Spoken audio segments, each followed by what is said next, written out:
मुश्ते गुल हूँ वो खिरामे नाज देता है मुझे, मुश्ते गुल हूँ वो खिरामे नाज देता है मुझे, अर्श तक गुंजाइश परवाज देता है मुझे। कोहना होने ही नहीं देता वो मेरी दास्तां, कोहना होने ही नहीं देता वो मेरी दास्तां, जब भी बोलता हूँ नया अंदाज देता है मुझे। दूर करता है वो आसी मुझसे सारी जिल्लतें, दूर करता है वो आसी मुझसे सारी जिल्लतें, वो करीम एजाज़ पर एजाज़ देता है मुझे। मैं इस अपनी तकरीब का बाकायदा आगाज़ उस रब्बुल इज़्ज़त के नाम से करना चाहूँगा जिसके कब्ज़ा कुदरत में हमारी इज़्ज़त व आबरू है। मैं तिलावत कुरान मजीद के लिए दावत देता हूँ जमात नहूम के तालिब इल्म हाफिज़ अदनान और जमात दहूम के तालिब इल्म हुसैन अब्बासी को कि वो आएँ और तिलावत कुरान मजीद की सआदत हासिल करें। أعوذ بالله من الشيطان الرجيم. بسم الله الرحمن الرحيم.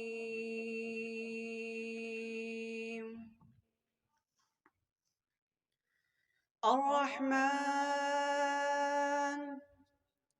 علم القرآن، خلق الإنسان،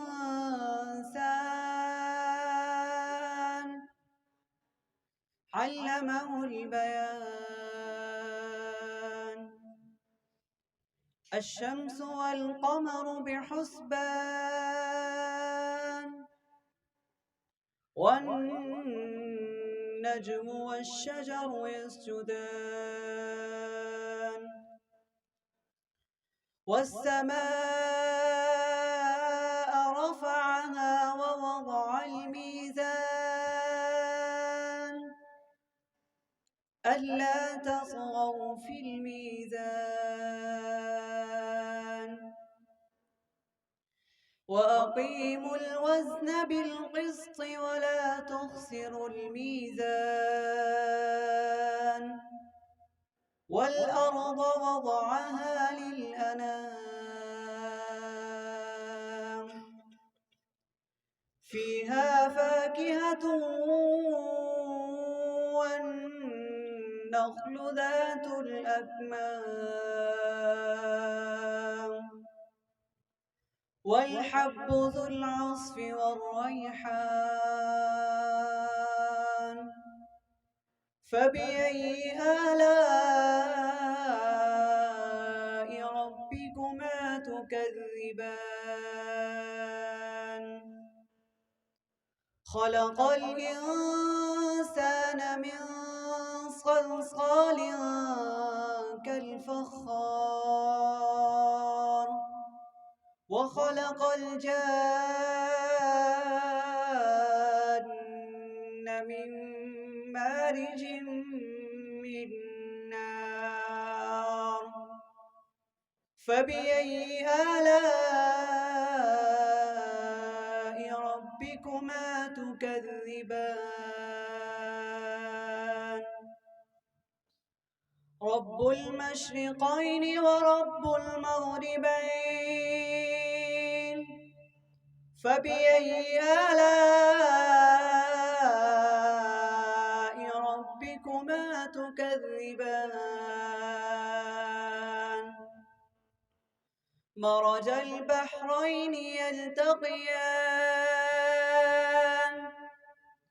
بينهما برزخ لا يبغيان.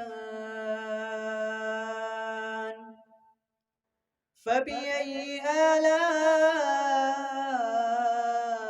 ربكما تكذبان؟ يخرج منهما اللؤلؤ والمرجان. فبأي آلاء ربكما تكذبان؟ وله الجوار المنشآت في البحر كالأعلام. فبأي آلاء ربكما تكذبان؟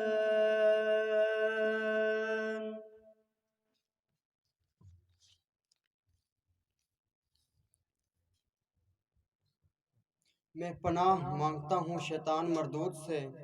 شروع اللہ کے نام سے جو بڑا مہربان رحم کرنے والا ہے۔ رحمان نے اس قرآن کی تعلیم دی ہے، اسی نے انسان کو پیدا کیا اور اسے بولنا سکھایا۔ سورج اور چاند ایک حساب کے پابند ہیں، اور تارے اور درخت سب سجدہ ریز ہیں۔ آسمان تو اس نے بلند کیا اور میزان قائم کر دی۔ اس کا تقاضا یہ ہے کہ تم میزان میں خلل نہ ڈالو، انصاف کے ساتھ ساتھ ٹھیک ٹھیک تولو اور ترازو میں ڈنڈی نہ مارو۔ زمین کو اس نے سب مخلوقات کے لیے بنایا، اس میں ہر طرح کے بکثرت لذیذ پھل ہیں۔ کھجور کے درخت ہیں جن کے پھل غلافوں میں لپٹے ہوئے ہیں، طرح طرح کے غلے ہیں جن میں بوسا بھی ہوتا ہے اور دانہ بھی۔ پس اے جن و انس، تم اپنے رب کی کن کن نعمتوں کو جھٹلاؤ گے؟